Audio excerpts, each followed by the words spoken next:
தருமபுரி மாவட்டம் அரூர் அருகே தனியார் பேருந்தின் மீது மோதிய இருசக்கர வாகனம் பேருந்தின் சக்கரத்திற்கடியில் சிக்கி தீப்பிடித்த நிலையில் அதில் வந்த நபர் சம்பவ இடத்திலேயே உடல் கருகி உயிரிழந்தார். இது குறித்தான விவரங்களோடு இணைகிறார் செய்தியாளர் குருபிரசாத். முழு விவரங்கள் என்ன பதிவு பண்ணலாம்?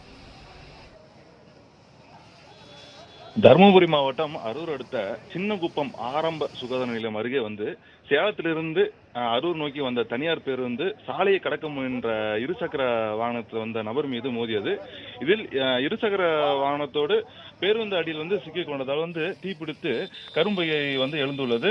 உடனடியாக அருகில் இருந்தவர்கள் தீயணைப்புத்துறையினருக்கு தகவல் தெரிவித்தனர். தகவலின் அடிப்படையில் தீயணைப்புத்துறையினர் தீயின் கரும்பையை கட்டுப்படுத்தினர். இது தொடர்பாக சம்பவ இடத்திற்கு விரைந்து வந்த அரூர் காவல் துணை கண்காணிப்பாளர் மற்றும் கோபிநாதமட்டி காவல் ஆய்வாளர் உள்ளிட்ட காவல்துறை இந்த நான்கு வழிச்சாலையில் நின்று கொண்டிருந்த பொதுமக்களை அப்புறப்படுத்தினர்.